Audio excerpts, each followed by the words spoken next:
हमारे आर्मी में हम देखते हैं गोरखा बटालियन है, वहां के लोग यहाँ पर आके काम करते हैं, लेकिन बावजूद इसके जी अब देखिए, आपने कहा कि केवल बटालियन की ही बात नहीं है। नेपाली सिटीजन को हमारे यहाँ नौकरियों में अप्लाई करने में कोई दिक्कत नहीं है। वो हमारे यहाँ जाहिर है कि कोई वीजा और पासपोर्ट का चक्कर नहीं है। और इंडिया और नेपाल के ताल्लुकात काफी खराब है। आप सबको पता है, रिसेंटली केपी ओली शर्मा की स्टेटमेंट की वजह से इंडियन मीडिया अब ये दावा कर रहा है कि भाई केपी ओली शर्मा योगी आदित्यनाथ से इंडिया में मिले थे। अब यहाँ पे एक नया खुलासा निकल के आया। इंडियन मीडिया ये कह रहा है कि नेपालियों को तो हम नौकरियों के ऊपर रख रहे हैं, नेपालियों को तो हमारे यहाँ नौकरियों की जरूरत पड़ती है, तो हम नेपालियों को रखते हैं ना, हम उनसे वीजा पासपोर्ट की जरूरत पड़ती है। हमारे मुल्क में वो लोग आके काम करते हैं और नौकरियां हम उनको देते हैं। तो चलिए रिपोर्ट देखते हैं और आपके साथ शेयर करते हैं कि इंडियन मीडिया और क्या बात कर रहा है, क्योंकि नेपाल के जो फॉर्मर प्राइम मिनिस्टर थे केपी शर्मा ओली, वो नेपाल से इंडिया गए थे और योगी आदित्यनाथ से क्या बातें की थी, इन सब के बारे में आज की वीडियो में बात करेंगे। तो चलिए आज की वीडियो को करते हैं शुरू। काला पानी, लिपुलेख, लिम्पुआधूरा, जिसको लेकर भारत लगातार यही कह रहा था कि ये हमारा हिस्सा है। अब कॉन्स्टिट्यूशन अमेंडमेंट बिल के साथ नेपाल में सारे एमपीज ने मिलकर अप्रूव कर दिया है और मान लिया है कि जो नया मैप है उनमें ये सारे हिस्से नेपाल की तरफ है, यानी कि ये नेपाल का ही अभिन्न हिस्सा है। इसका क्या असर पड़ सकता है? और जिस तरीके से विपक्ष लगातार कह रहा है कि दरअसल ये नरेंद्र मोदी की फॉरेन पॉलिसी का फेलियर है कि नेपाल जैसा देश भी अब हमारे खिलाफ बोलने लगा है और चीन के उकसावे में आ गया है। क्या वाकई ऐसा होता नजर आ रहा है? और योगी आदित्यनाथ को लेकर जिस तरीके से ओली ने, प्रधानमंत्री है नेपाल के, संजीव, उन्होंने जो बयान दिया है उसे आप किस तरीके से देखते हैं? देखिए, नेपाल के साथ हमारा जो बॉर्डर है वो 1900 किलोमीटर के आसपास है और उसमें से 98% कहीं कोई विवाद नहीं है। मात्र 2% का हिस्सा जो है वो आज विवादों में है। तो क्या इस विवाद की वजह से भारत और नेपाल के ऐतिहासिक संबंध को खत्म किया जा सकता है? प्रश्न ये है। समझ में नहीं आ रहा है कि वहां हो क्या रहा है, क्योंकि देखिए, नेपाल और भारत के जो रिश्ते हैं वो केवल जरूरतों के आधार पर नहीं परिभाषित होते हैं। वहां तो है सांस्कृतिक संबंध हमारा भारत के जड़ों साथ, का रिश्ता है, जड़ों का रिश्ता है। तो फिर ऐसे कैसे हो गया? हमारे आर्मी में हम देखते हैं गोरखा बटालियन है, वहां के लोग यहाँ पर आके काम करते हैं, लेकिन बावजूद इसके जी अब देखिए, आपने कहा कि केवल बटालियन की ही बात नहीं है। नेपाली सिटीजन को हमारे यहाँ नौकरियों में अप्लाई करने में कोई दिक्कत नहीं है। वो हमारे यहाँ जाहिर है कि कोई वीजा और पासपोर्ट का चक्कर नहीं है। और हमारे जो सेना प्रमुख हैं उनके सेना के वो ऑनरेरी पोस्ट संभालते हैं, चीफ के, जनरल के, और उनके सेना प्रमुख हमारे सेना में जनरल का ऑनरेरी पद संभालते हैं। यानी कि मिलिटरली भी हम एक दूसरे से जुड़े हुए हैं। और ये संबंध जो है, जिसको बेटी रोटी का संबंध कहा जाता है, ये तो पौराणिक है। इसमें कहीं ऐसा हो ही नहीं सकता है कि आप कल्पना करें कि एक जो कॉरिडोर है जिसे बदनाम किया गया रेड कॉरिडोर के रूप में, लेकिन पशुपति से तिरुपति भावनाएं तो उस तरह की हैं।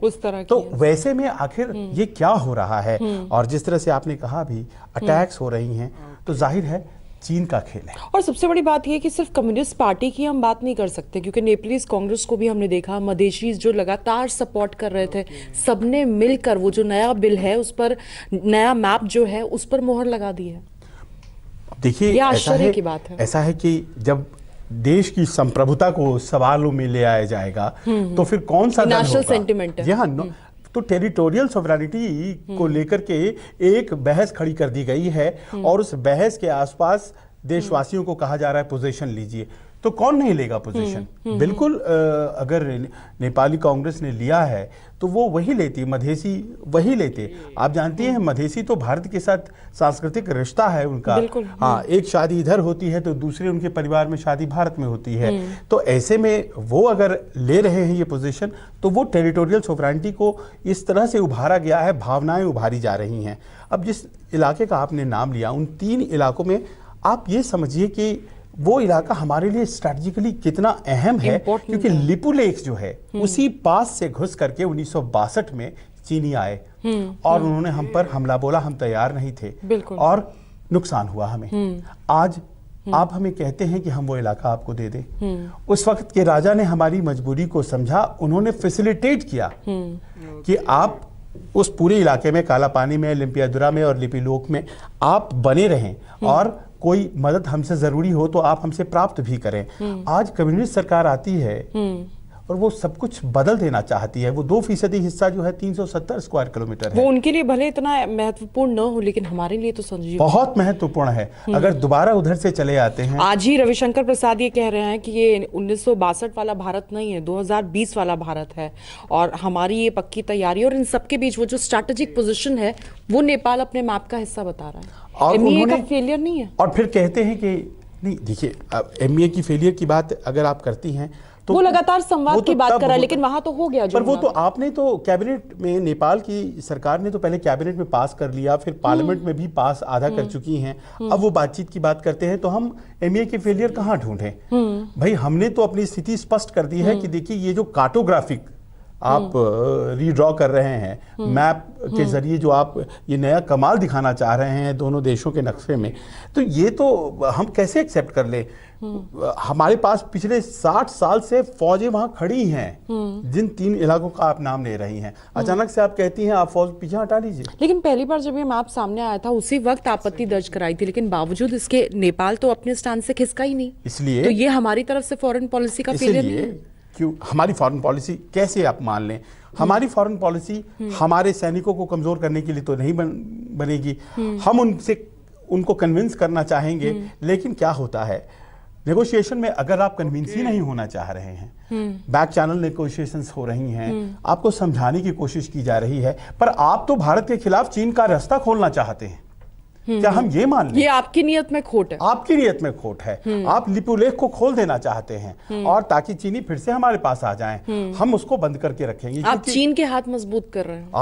आप इस बात को समझिए, हमने सड़क बनाई है, पिथौरागढ़ से लिपुलेख तक हमने सड़क बनाई, और मई में उसके उद्घाटन के साथ ही ये समस्या और ज्यादा बड़ा रूप ले लेती है। हमने क्यों बनाया है? एक तो देखिए ऐसा है कि श्रद्धालु जाते हैं कैलाश मानसरोवर, उस सड़क से वो प्रवेश करते हैं उस रास्ते में जो जाता है कैलाश मानसरोवर। वहीं दूसरी तरफ ये भी है कि सामरिक महत्व है उस सड़क का। बिल्कुल। तो आप कहते हैं कि हम वहां से सेनाएं हटा लें और हम आपको दे दें, ये कैसी बात होगी? स्ट्रैटेजिकली इंपॉर्टेंट पॉइंट को इस तरीके से हम कैसे कंसीड कर दें? बिल्कुल। तो क्या स्टैंड होना चाहिए? देखिए बड़े क्रूर तरीके से उत्तर प्रदेश के मुख्यमंत्री ने कहा, पर हकीकत वही है। उन्होंने सीधे कह दिया, बिना लाग लपेट के उन्होंने कह दिया। और आप तिब्बत का हाल देख लें। हाँ, वो गोरखनाथ धाम के वो मठाधीश हैं और नेपाल के राजा पारंपरिक रूप से उनके संरक्षक हुआ करते थे। जाहिर है कि उनका अपना एक रिश्ता है नेपाल से, और उसके मठाधीश होने के नाते भी और उत्तर प्रदेश के मुख्यमंत्री होने के नाते भी, क्योंकि उत्तर प्रदेश की सीमाएं लगती हैं नेपाल से। समझाया था या चेतावनी दी थी? उन्होंने जो बात कही थी, अब उसको हम ये कहें कि बड़े बिना लाग लपेट की बहुत सीधे कह दिया कि आप तिब्बत हो जाएंगे। आप समझ लीजिए जो आप कर रहे हैं, योगी जी का स्टाइल है। हाँ, आप तिब्बत हो जाएंगे और देख लें, फिर आप अपना तय कर लें। तो इस पर केपी शर्मा ओली जी का आज का बयान संसद में कि भाई वो एक मुख्यमंत्री हैं और वो ऐसा कैसे बात कर सकते हैं, और वो आप हमारी संप्रभुता को ललकार रहे हैं और नेपाल ऐसा बर्दाश्त नहीं करेगा। ये कोई, आप जो बातचीत की बात कहती हैं, ये कोई बातचीत वाली बात तो है नहीं। ये तो टेबल पर बैठने को तैयार नहीं है, तो बातचीत कैसे होगी? और आप बैक चैनल टॉक्स भी नहीं हो सकते। उत्तर प्रदेश हमारे देश का एक राज्य है, पर अंदाजा भी है कि कितने टाइम्स बड़ा है वो नेपाल से, पर हम उधर नहीं जाना चाहते। हम उधर नहीं जाना चाहते। देखिए ये ताकत और मिलिट्री की बात नहीं है, बात तो बड़े भाई छोटे भाई की है ना यहाँ पर। लेकिन नेपाल को दरअसल इसी बात पर आपत्ति है कि हम छोटे भाई नहीं हैं, हमको बराबरी का दर्जा दिया जाए। ये ऐसा तो नहीं कि ये जो टीस बार बार थी, इसी पर कहीं ना कहीं कैपिटलाइज किया है चाइना ने कैपिटलाइज इसलिए किया है क्योंकि अगर हमने कहीं कोई फेलियर कंसीड करना है कविता, तो इस जगह पे इन्वेस्टमेंट ज्यादा किया उन्होंने, लोन्स ज्यादा दे दिए उन्होंने नेपाल में, और इसके अलावा उन्होंने एड्स ज्यादा दे दिए। और ये सिलसिला शुरू होता है 2015 से। 2015 में जो अर्थक्वेक आया, उसके बाद रिकंस्ट्रक्शन का काम शुरू हुआ। मैं वहां गया था कवरेज पे, मैंने वहां देखा जो चीनी काम कर रहे थे उसके मुकाबले भारतीय जो काम कर रहे थे, वो कहीं ना कहीं ऐसा लग रहा था कि वो बेहतर काम हो रहा है। नेपालियों को ऐसा लग रहा था। हमने अपना प्रयास किया था, बल्कि वो ज्यादा डिस्ट्रैक्टेड हो रहे थे। उनको ऐसा लग रहा था कि भारत की मीडिया यहाँ पर खाली यहाँ पर जो तथ्य तकलीफ है, जो तबाही है, वो दिखाने के लिए आई है, न कि यहाँ पर और उन्होंने करने गो के बैक लिए। मीडिया जैसे नारे भी बिल्कुल, लगाए, वो भी, पर हाँ, वो इसी सेंटिमेंट का हिस्सा था, एको वो किया है। वही। और वो उसके बाद दुर्भाग्य था ये, पर वो इकोनॉमिक ब्लॉकेड जो लग गया नेपाल में, और वो 70 दिनों का इकोनॉमिक ब्लॉकेड, कितना भी चीन आ जाए, भारत पर नेपाल डिपेंड करता है। 70% ऑफ द एक्सपोर्ट अभी भी इंपोर्ट्स वहां भारत से ही हो रहे हैं। तो दवाएं भी नहीं पहुंचने लगी। कोरोना के वक्त भी जिस तरह का पेट्रोल भी नहीं, स्टेटमेंट दिया था ओली जी ने, उन्होंने कहा जितने भी लोग भारत से आए हैं 85% ऐसे हैं जो कोरोना लेकर आए हैं, चीन से जो लोग आए हैं वो सेफ वाले हैं, ये बैड कोरोना लेकर आए। खराब कोरोना उनका नरम कोरोना है। हाँ, पूरी दुनिया में बदनाम है चीन कोरोना एक्सपोर्ट करने के लिए। बिल्कुल, नेपाल को अच्छा लग रहा है, नेपाल को अच्छा पर लग अब रहा है। क्या है गड़बड़ इसमें कविता की, नेपाल कुछ अपने नेतृत्व की अपनी महत्वाकांक्षा के चक्कर में बहुत मुश्किल में फंस सकता है। हमें नेपाल से समस्या नहीं है, वहां जो रेजिम चेंजेस हुई हैं और खासतौर पर जो कम्युनिस्ट लेकिन सुब्रमण्यम स्वामी ये क्यों लगातार संजीव कह रहे हैं कि इसके लिए कहीं ना कहीं यूपीए सरकार जिम्मेदार है। उस दौरान जिस तरह की यहाँ पर लीडरशिप रही है, उस तरह का जो बदलाव किया, उसका ही नतीजा है कि आज हमारे नेपाल के साथ ऐसा। अब वो तो वेग बात हो गई कि उसमें क्या कहें, लेकिन फॉरेन पॉलिसी में तो एक ही पॉलिसी होती है, चाहे वो बीजेपी हो चाहे वो कांग्रेस हो। सवाल ये है कि नेपाल और नेपालियों से तो कोई दिक्कत नहीं है, वहां आ गई है कम्युनिस्ट लीडरशिप। वो कम्युनिस्ट लीडरशिप जो है वो एंटी किंग है, और किंग का हम लोग सपोर्ट किया करते थे किसी दौर में, वहां के राजा का। उस राजशाही तंत्र को उखाड़ फेंक करके वहां कम्युनिस्ट शासन में आए हैं। अब जो भी आ जाएंगे हम उनके साथ डील करेंगे, पर वो कम्युनिस्ट चीनी कम्युनिस्टों से अगर ज्यादा नेह लगाते हैं तो उसमें हमारी क्या गलती है। वहां से 3,500 किलोमीटर दूर चीन का एक रास्ता है, वहां से वो पेट्रोल मंगवाने की बात करते हैं, और 350 किलोमीटर दूर बिहार के बरौनी से उनको तेल मिल रहा है फिलहाल। हाँ। उसका अगर वो ऑयल रिफाइनरी से उनको नहीं चाहिए, अगर वो उसका वो धन्यवाद भी नहीं करना चाहते हैं तो इसमें हमारी क्या गलती है। देखिए अल्टीमेटली क्या होगा, नुकसान न नेपाल न चीन का होगा न भारत का होगा, नेपाल का होगा। जी हाँ, एक दो बड़े एशियन पावर्स के बीच में आप उनके पावर प्ले में मत फंसिए, और भारत की विदेश नीति को नेपाल को बचाना पड़ेगा। वो कैसे करते हैं ये उनका प्रोजेक्ट है भारतीय सरकार का, लेकिन नेपाल को बचाना पड़ेगा क्योंकि प्रधानमंत्री ओली की महत्वाकांक्षा इतनी ज्यादा हो गई है कि वो नेपाल की मित्रता में जो पारंपरिक मित्रता है भारत के साथ, उसको खत्म करना चाहते हैं, उसकी जड़ों में मट्ठा डालना। ऐसा लग रहा है जैसे आंखों में गड़ने लगा है भारत ओली के, जब से वो आए हैं तो उनके जिस तरह के स्टेटमेंट है। लेकिन संजीव अब क्या लगता है, एमईए की तरफ से ऐसा कौन सा दाव ऐसा हो सकता है जो गेम चेंजर साबित हो, जो कम से कम नेपाल के स्टैंड को बदल सकता हो? देखिए नेगोशिएशन और बातचीत, और बदले में आपको क्या चाहिए, बहुत सीधा प्रश्न है। आपने एक स्टैंड ले लिया है, अब उस स्टैंड को आपने पार्लियामेंट में पास कर दिया है, तो अब आप बातचीत का जगह नहीं छोड़ रहे हैं। अब बातचीत की जगह अगर नहीं छोड़ेंगे तो बातचीत होगी कैसे? तो ऐसे में बहुत ही, लेकिन हम तो कंसीड नहीं करेंगे। आप कह रहे हैं कि वहां पेट्रोलिंग हो रही है, नहीं कर सकते हैं, हमारी मजबूरी है। नहीं, हम नहीं करेंगे तो नेपाल क्या करेगा, यही सवाल है। देखिए अगर आपने मैप में तो दिखा दिया, लेकिन वहां पेट्रोलिंग हम कर रहे हैं, अब क्या होगा? क्या आपको वो उदाहरण याद होगा कि बांग्लादेश में एक विलेज देके हमने दूसरा विलेज लिया, हमने लिया, वो उनके लिए मुफीद था, वो दूसरा विलेज हमारे लिए मुफीद था, वहां के लोग भारत में शामिल होना चाहते थे। ये अभी 2-3 साल पहले की घटना है। तो ऐसा क्या नहीं हो सकता है अगर संबंधों को बेहतर करना है। अगर आप बातचीत के लिए टेबल पर आना चाहते हैं तो कोई ना कोई सारी संभावनाएं हैं। हाँ। लेकिन आप चाहते ही नहीं हैं, और आप अगर चाइना के हाथ का प्यादा ही बनना चाहते हैं तो फिर कौन रोक सकता है? तो अब ये देखिए, वो it's a land of the Pashupati, वहां भारत कभी दूर नहीं होगा और चीन कभी दूर नहीं कर पाएगा है? और ऐसे में मुझे तो यही लगता है कि ये क्षणिक मामला है। नेपाल और भारत की मैत्री जो है वो ज्यादा दिन तक इस तरह से बाधित नहीं होगी। बस यही चिंता है कि बिग पावर गेम्स में कहीं फंस न जाए नेपाल। छोटा देश है, कहीं ऐसा ना हो कि बड़ों के पावर प्ले में फंस जाए। तो ये था हमारा विश्लेषण। ये विश्लेषण आपको कैसा लगा जरूर हमें बताएं, कमेंट करें, अपनी राय दें, और साथ ही साथ किन किन विषयों पर आप चाहते हैं कि हम इस तरह का विश्लेषण करें उसे भी आप कमेंट सेक्शन में जरूर बताएं। अगर ये वीडियो आपको पसंद आया हो तो लाइक, शेयर, सब्सक्राइब करना बिल्कुल ना भूलें।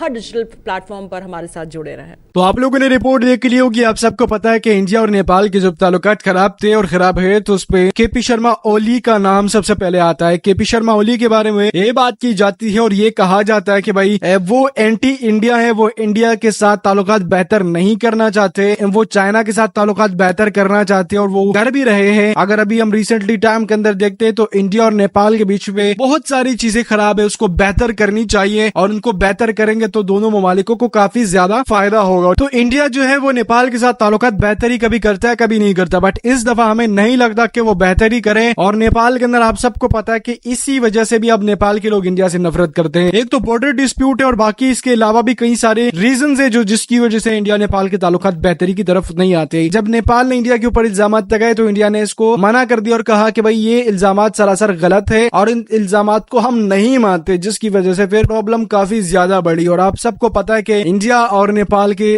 ताल्लुकात में अहम रोल इंडियन की तरफ से अदा करते हैं वो लोग। वो फिर इस बात पे आ जाते हैं कि भाई हमने आपके लिए ये कर दिया, हमने आपके लिए वो कर दिया और इसी चीज के ऊपर इंडिया नेपाल के जो ताल्लुकात है और वो खराब होते जाते हैं। जिसमें अभी रिसेंटली में देखे ना तो इसमें क्या कहा गया, भाई नेपालियों को तो हम अपने आर्मी के अंदर रखते हैं, नेपालियों को तो हम अपने मुल्क के अंदर जॉब्स के ऊपर रखते हैं। तो ये चीज हमें देखने को मिल रही है। वेल, अगर आज की वीडियो देखी है आप लोगों ने, समझ आई है तो वीडियो को लाइक लाजमी करें। मिलते हैं नेक्स्ट वीडियो में।